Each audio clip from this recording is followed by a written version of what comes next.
As always, this episode is brought to you by Bottom-Sara, which is the shorts that I'm wearing throughout the entire video. It's comfortable, it's cooling, it's presentable. Hope you guys like this. Discount code down below. Enjoy! What's up guys, this is Shana and today we're going to check out a terrace house in Damansara Jaya. That nasi lemak property again. Let's go check it out.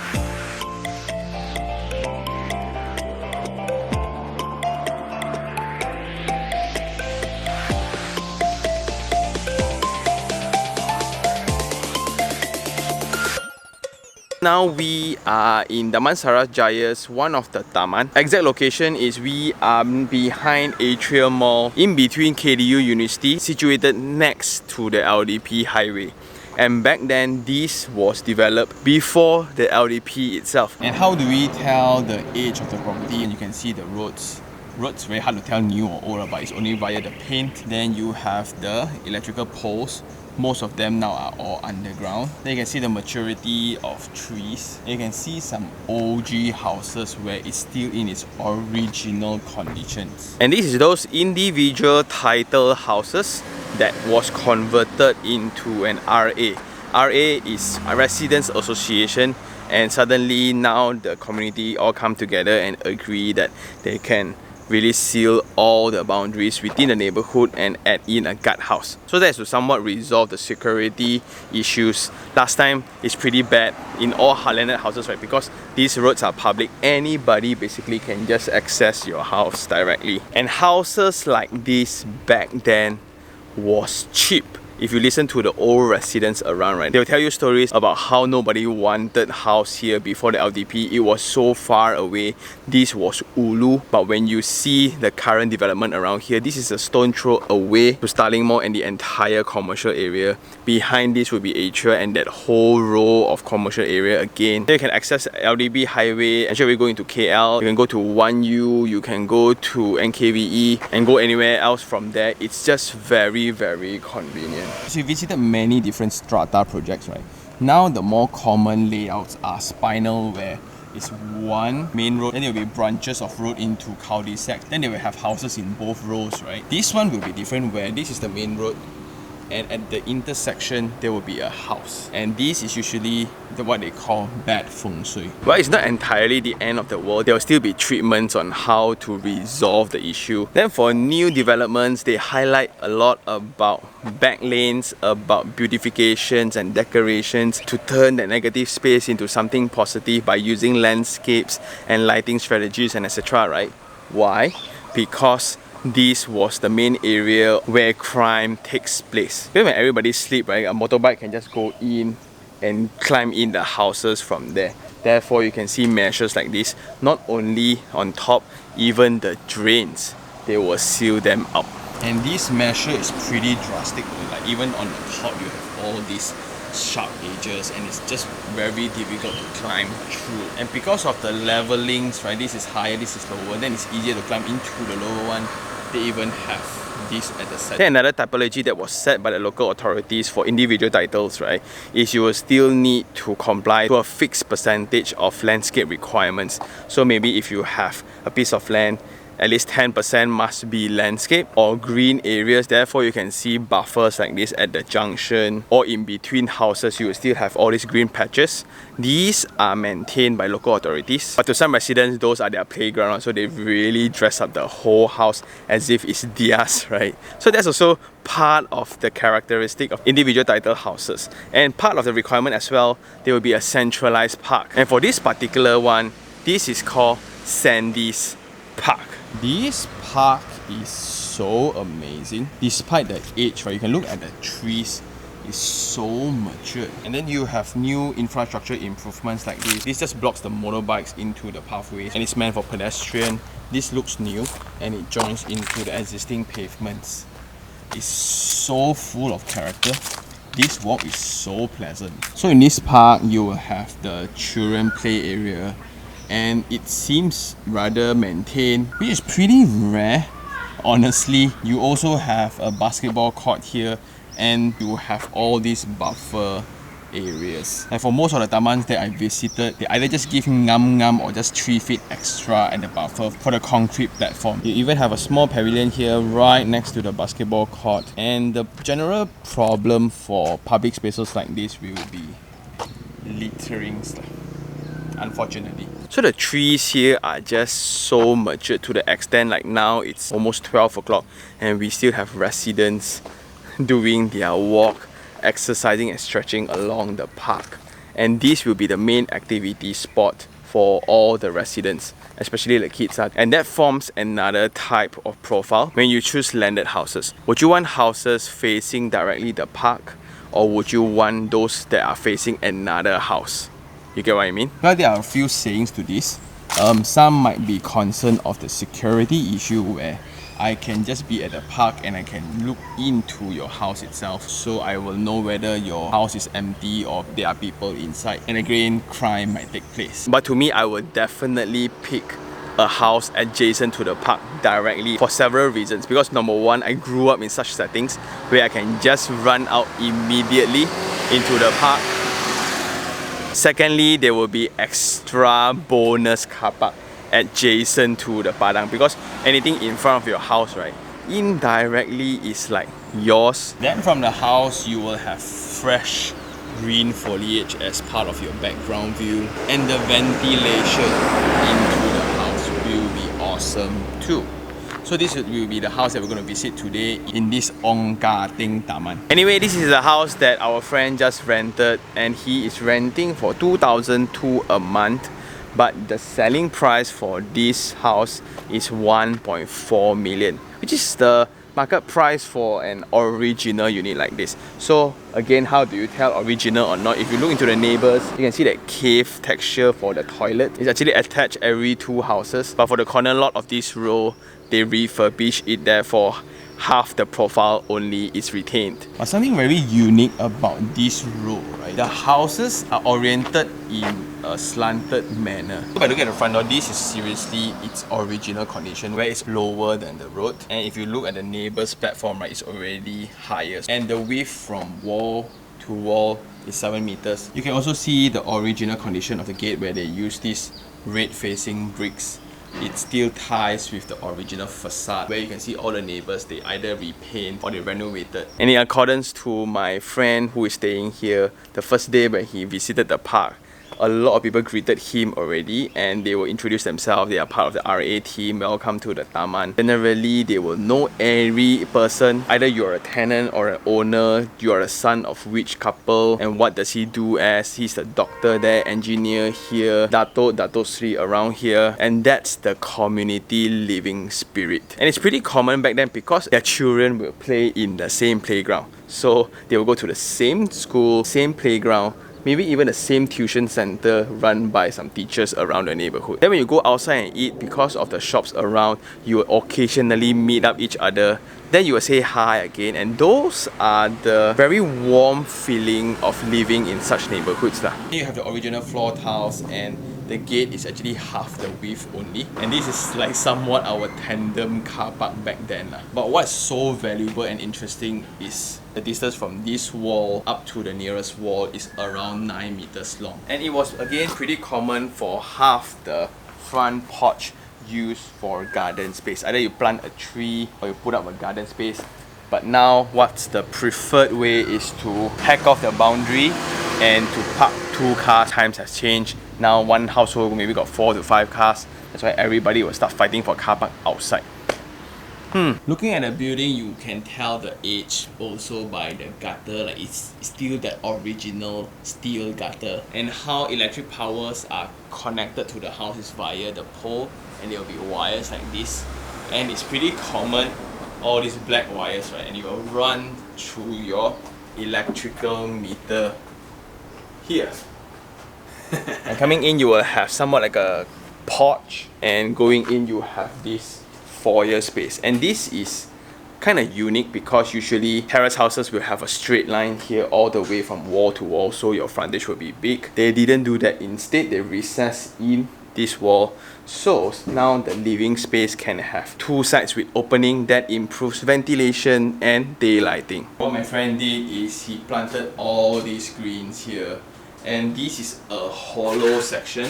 So what the owner did is they placed transparent corrugated panels. Suddenly this looks so artsy with the shadow profile and all. This is so cool, right? So we are now in the living space itself, and you can see all switch heights are this high. As inclusivity was not really a concept back then, but what's obvious here is you have two sides with openings. It's just so bright, and imagine when you open up all the windows, the ventilation is just going to be so good. The debate then will be me extending this line over so the door actually comes in this way, or I just concrete it up to have more space. Because ultimately I have 7 meters of width, why waste 3 meters like that? This living space is 4 meters wall to wall. Its spacious height is 2.8 meters, and you still have that quartz stone flooring material, which really brings me back in time. And for older layouts, staircases are located in the center of the house. So with such typologies, it's really common to have a partition here where somebody go through a tunnel before you transition from your living to the dining, and this will immediately dictate the layout for rooms upstairs. Something interesting to point out also, you have all these knuckle windows, right? These are, I think, the original windows, and it's so cool to find out that such window design has gone through time, and then now when the retro designs are back, these are cool again. But there are newer versions where these are coated so they don't rust and it's safer, and the joints that holds the glass, right, are more solid. So there's an improved version, but this is so cool, especially if you like retro stuff. Going into the dining space, there will be a step down, and this will be the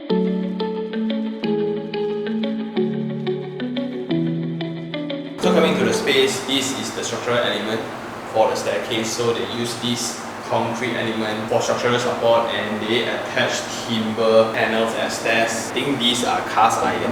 As you can see how they would deep welding back then. Therefore the space below the staircase will be automatically done up for storage. Then going in, this will be the dining space, but it's just like a passion area for my friend. So he reviews bicycle, and he produces and sells kombucha. So much space for hobby, and I somewhat realized that's the main difference though. Like if you look into our parents' era, all of them have hobby like gardening or car fixing, cycling, DIY stuff, etc. Right? I think it's because they have space, ample of them. So like now my friend easily has like 6 to 7 bicycles, a place to prepare his drinks. Just a very nice spot to cultivate passion. Best part is even the pets are happy. Well, the only setback to a staircase of such arrangement will be this corridor space. So if I were to arrange my staircase attached to the side profile, I will have a better layout in the center instead of this very narrow space. Then next to that, I don't know what is this room. Maybe it's a bedroom, maybe it's a kitchen. Let's check it out. Oh,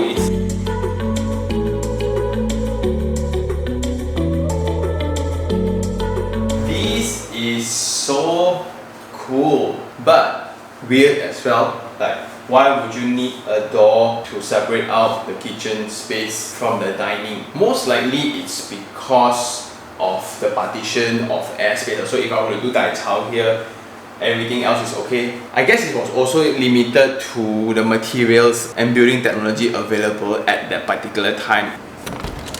It's another storage room before we head on to the bathroom here. And because of the front portion of the house being punched in, so you still have part of the facade here. And these can easily be a ground floor bedroom, just that they will need to share the bathroom with the guests, which is weird. Most of the extension will remove this toilet and allocate it to the back. So you will use the back facade line for ventilation and lighting instead. So here you will have way more space to play around. But again, do check out the flooring materials, quartz stones and floor tiles like this. I don't even know what's the specification or what's the tile design called. I think these are homogeneous or porcelain tiles, and the sizes are small. So you have a fridge here and a C-shaped cabinet. Then you have a basin facing the back window. This is so huge, and there will be a door connecting to the backyard. You can also go to the backyard via this sliding door, and this is huge. What a party space, man. That's why our parents are so obsessed in advising us to get a landed terrace, because this can somewhat stand through time in terms of spatial needs. When you are a newlywed, it works. 1 kid, 2 kid, it works. After you have grandkids, it still works. And when you pass out to your next generation, it's worth like 3 to 4 times more. But this is Damansara Jaya lah.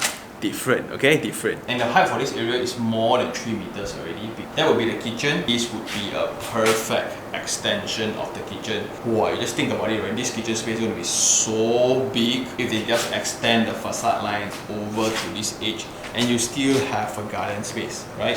But originally, this is the condition, and what we can see on the top, these are the structural beams. Back then they were thicker, and this is the toilet area upstairs. Moving on, this will be the access to the back lane, and because of the height difference, you somewhat have this cascading effect to your neighbors behind, and you can really understand why this was called a negative space lah. Unfortunately, what I don't like will be things like this. All conduits are exposed instead of built within the structure, because these are easier for maintenance. Then you have pipings exposed out as well.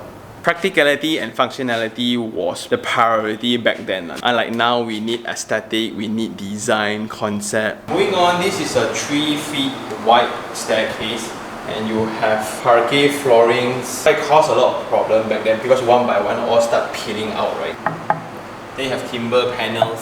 It's like somewhat screwed onto the concrete, and this will be a family hall. Once again, because the architect back then kind of punched in the facade line, that allowed this family hall to have access to the facade. And this is where we can witness the benefit of facing a park. Just when you are chilling with your friends, when you look out, you can still hear birds chirping or children playing, or who come and visit you lah.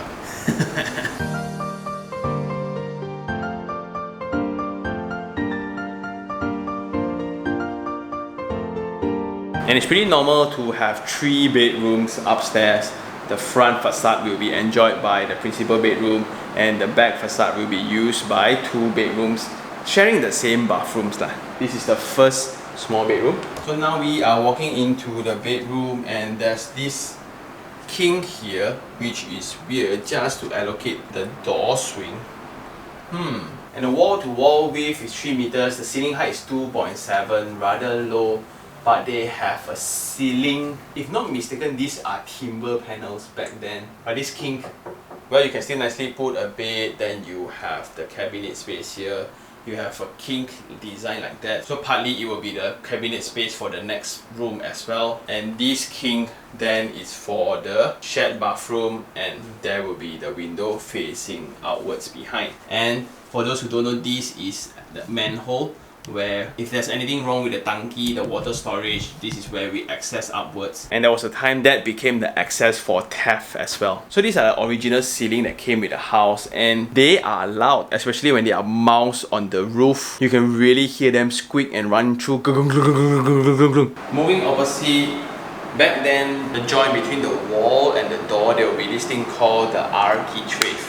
So these are purely for decoration purposes. It's just to seal the joint between the door frame and the wall to make it look good like in that way. And this will be the principal bedroom.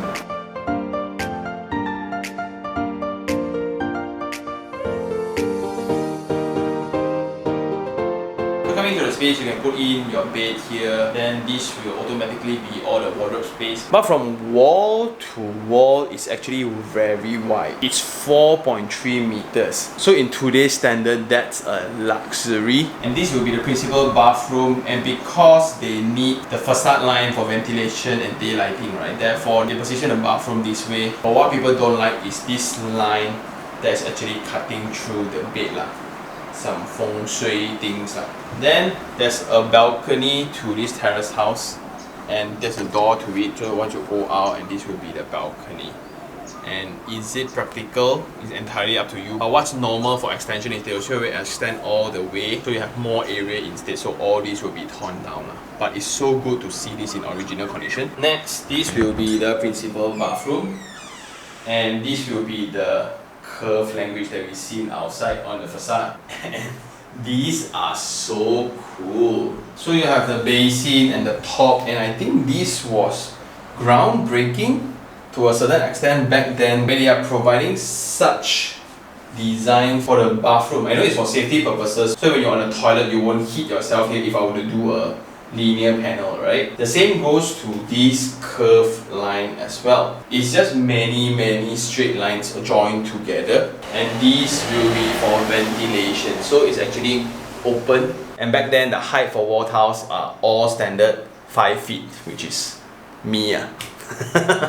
This is so cool. I'm having so much fun now. And this treatment to partition water was also different. Like the common design right now, there will be a step down right into the bathroom itself. So let's say if water leaking, they can still contain up to 50 mm of water before the water flows out into the bedroom. So here they built a curb instead. Okay, going into the second bedroom, this is somewhat similar, but my friend turned it into a working studio. As we can see, the kink just now here is similar. So the architect back then kind of designed this S wall where the void space will be the shelf space for the other room, and the protruding one will be the void space for this room, if it makes sense, right? Then space wise, it's pretty similar, as this is half the building width, and the window panel that is very standard. And windows back then are usually built around 1 meter above the floor. And again, because of the restriction of materials, window panels cannot be so big because it's difficult to make or produce back then. Anyway, let's check out the joint bathroom. Going in, you will have the basin here, WC right in the center because you need to have a shower area. And that was the weird point of a shared bathroom. That is because you will need to accommodate 2 doors. And the problem with that is one door will definitely be very prone to moisture because the shower area is just so close to it. And it's pretty common for a lot of owners to change the door into plastic doors. And as we can see now, it's very bright because there's a window at the side here. So again, similar treatments of that 5 feet wall tiles. And this platform is unique. It's not very well done, but the fact that they are trying to curve it actually surprises me. And I think that's all for this house tour. What a walk down memory lane, right? It brings me back so much memory. All the conversations between my parents and the contractors, all now is in my head. And with that, it's now time for Sean's take 3 on 3. So for the 3 things I like, number 1, definitely the location. Although last time, right, back then when people buy this was a very far away location because it was close to nowhere. But after LDP was up, NKVE was up, Damansara Uptown commercial area is up, 1U was up, all the universities are up, schools are up. This location suddenly became so relevant to the extent like this is almost central. It's really at the border between KL and Selangor. It's so convenient, like Atria is down the corner, SS2, Damansara Uptown, 1U, KD, Mont Kiara. And what's popular about this location is also the access to great schools. Like Pui Chai is around here, then you have the secondary school here as well. It's just splendid, crazy, convenient, awesome. And despite being in the town city center, right, you have serenity like this.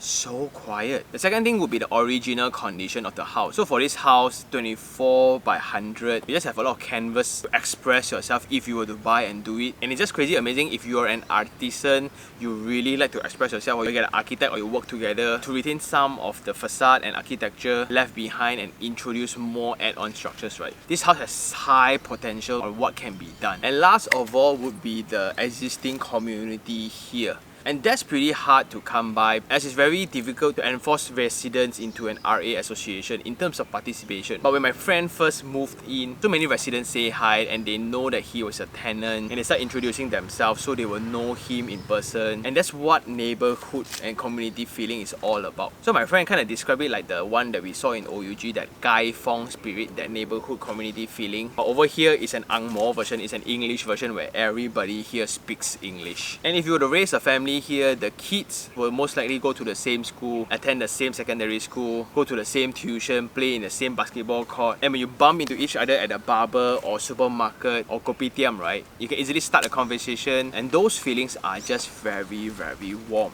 And besides the condition, the location of the house I think is also very ideal. Like right adjacent to the corner lot, to me has the highest potential because my neighbor might buy me over. So for the three things I don't like, number one is the amount of cash I need to pour out before I can move into the house. So let's say if I were to buy the house now, it's 1.4 million for an original condition house from the 90s.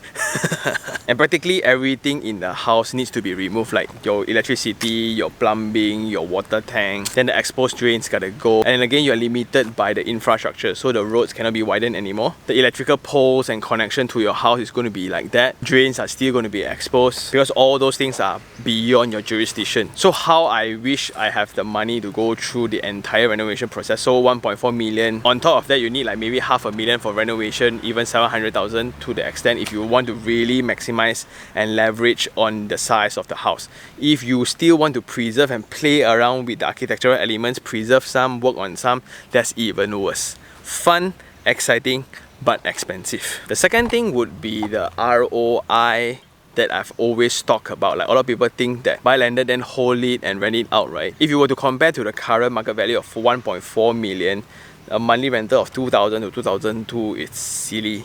Of course, it was the first batch of owners that bought this back then, so it still makes sense. I think they finished the loan already lah. Maybe it's around 300,000 to 400,000 back then when he bought.